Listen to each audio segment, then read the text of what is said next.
আমল দিছেন আমল।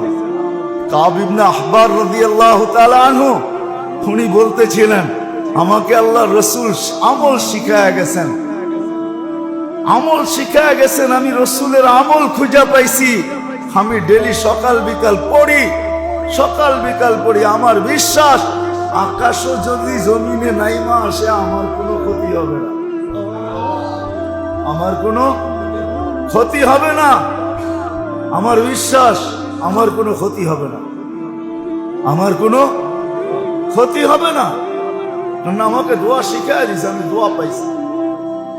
আপনিও শিখেন, আমার কোনো ক্ষতি হবে না। কোরআনের 7টা আয়াত আছে যে সকাল বিকাল পড়ে, 7টা আয়াত আছে সকাল বিকাল যে পড়ে।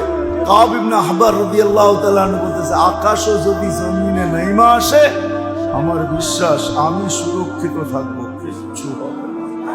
কেন আল্লাহ সত্য, রসুল সত্য। নাইলে কিভাবে বলতেছে?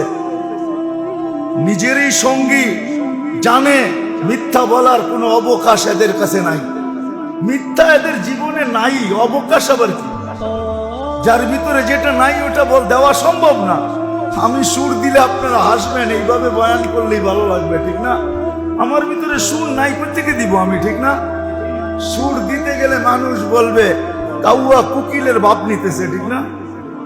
কি বলেন? কাক আবার কুকিলের ভাব, ঠিক না? আমার এটাই ভালো লাগে। সাহাবাদের ভিতরে মিথ্যা ছিলই না, কোত্থেকে মিথ্যা বলবে? আয়েশা বলতেছে, আবু দারদা বাড়ি জ্বলা গেছে। যা বেটা, আমারটা জ্বলে না। দ্বিতীয় জন আয়েশা বলছে জ্বলা গেছে, বলছে আমারটা জ্বলে না। তৃতীয় জন আয়েশা বলছে জ্বলেই গেছে, আর গেলি এইখান থেকে আমারটা জ্বলে না। যখন সমস্ত ধোঁয়া আগুন শেষ হয়ে গেছে তো দেখছে ওনার বাড়ি সবটার মধ্যে থেকে হাসি দিয়ে উপরে দাঁড়াইছে।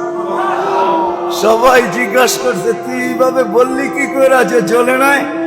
বেটা শোন, দোয়া পড়া বাড়ির থেকে বাহির হয়েছি, আল্লাহর রসুলের মুখ থেকে, জবান থেকে, পবিত্র জবান থেকে আমি কান দিয়া শুনছি, যেই ব্যক্তি দোয়া পড়া বাহির হবে সন্ধ্যা পর্যন্ত আর এখানে হঠাৎ বিপদ আসতে পারে না, আমার ঘরেও আসতে পারে না। এটা আমার বিশ্বাস। তোরা ভুল দেখতে পারিস দুয়ার ভিতরে, এই জন্য আমি বলছি আমারটা চলে না। ওই দোয়া দিছে আল্লাহ রসুল। দোয়া পারেন না, সকাল বিকাল সারাদিন ইস্তেগফার করেন।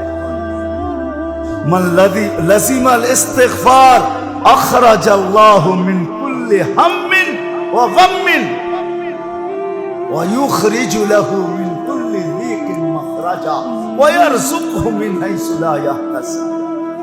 মেরে দোস্ত, মাথার গাম পায়ে জড়ায়া কামাইতে চান, ঠিক না? অভ্যাস হয়ে গেছে, মাথার গাম পায়ে না জড়াইলে মন ভরে না, কামাই হয়েছে বলে মনে হয় না, ঠিক না?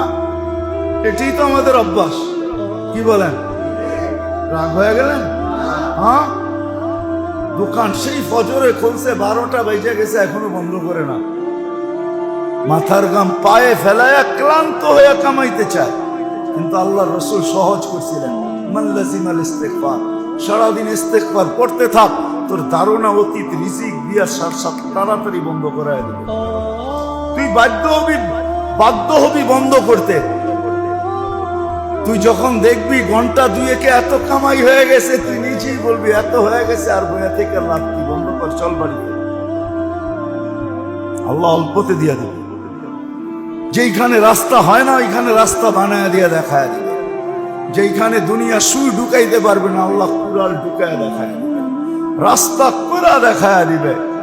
সমস্ত হামার গম, সমস্ত বিপদ আপদ পেরেশানি থেকে আল্লাহ মুক্ত করবে। আমাদের উচিত